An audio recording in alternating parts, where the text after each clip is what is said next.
Well, we hear a lot about drones in the U.S. press and in the media. We hear a lot about how the federal government wants to see about 10,000 drones flying over the skies by 2020. One of the things we don't hear about too often is the fact that China is also pursuing drone capabilities. Joining me on the phone today is Bill Gertz. He is a columnist and reporter for the Washington Times. He's written 6 books, writes a weekly column on the Pentagon and national security called Inside the Ring, and he's also the editor of the Washington Free Beacon. Bill, it's great to have you on the program. Hi, good to be with you. Let's dive in here. I do want to talk about drones. You wrote a great piece here called Game of Drones, China Stepping Up Drone Deployment in the Washington Free Beacon, which I do turn to for news often.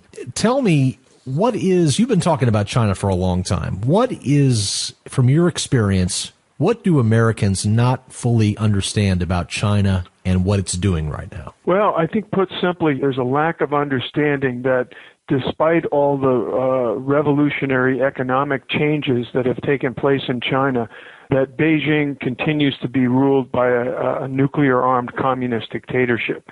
They're not a normal nation, and they have interests that are definitely different than ours and opposed to ours. And I see this in their support for Iran, their support for North Korea, and at the same time they pretend to be friendly toward the United States. And there's been a fundamental misunderstanding about the character of the system over there. They've changed their economic system, no question about it.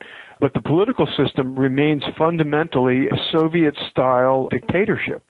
And now that they've kind of abandoned Marxist-Leninist ideology, at least publicly, their military, if you go to the military museum there, you'll see statues of Marx, Lenin, Engels, and Stalin even. They are still pretty much in the Soviet mode, and they're kind of shifting to nationalism now, which is making them kind of a new fascist state. Interesting. Now, they are developing drone capabilities. In fact, they have, according to your report, just under 300 drones as of whenever this study was done. But tell us about China's drones. What are they doing? Yeah, this is part of the military's buildup, and they're developing all kinds of asymmetric capabilities, and including armed drones. They've had some drone technology for a while. Most of it has been stolen from the U.S. as part of the massive cyber espionage that's been underway for over a decade. But if you look at some of the pictures of these drones that they've developed, they're almost identical to U.S. systems. And of course, even their aircraft, their military aircraft, are similar in design. So they've basically copied the designs. They've gotten a lot of help from the Russians as well. But they have 2 new drones in particular. One is called the Yilong, and the other is called the CH-4. And these are armed drones that, like Predators, that have missiles. In addition to that, they're building a large unmanned jet, which is kind of a bat-wing jet that's very similar to what the U.S. is doing. And the thinking is that this has enough capability to reach targets in as far away as Guam, which is about 2,000 miles from the Chinese coast. But U.S. intelligence is closely watching this, and it appears to the people I talk to fairly concerned about this kind of military development. Yeah, and Russia, you mentioned earlier, they also have drones. How aggressive are they? They're pretty antiquated, aren't they? Well, yeah, we just saw last week the Chinese president went to visit Moscow and met with Vladimir Putin, and Putin has kind of taken on, he's trying to restore the old Soviet Union, and so he's taken a much harder edge toward the U.S., and we saw both the Chinese and Russian leaders come out opposing U.S. missile defenses. Now, you have to wonder what's going on there. Missile defenses are defenses. They're not offensive weapons, and yet because they can counter their offensive ballistic missiles, the Chinese and Russians are getting together to oppose our efforts to protect ourselves. I think it's a very telling indication. Whenever you see the barking dog in North Korea just constantly gnawing at the heels of the United States, do you believe that that is purely North Korea, or do you believe that is China working through the proxy of North Korea?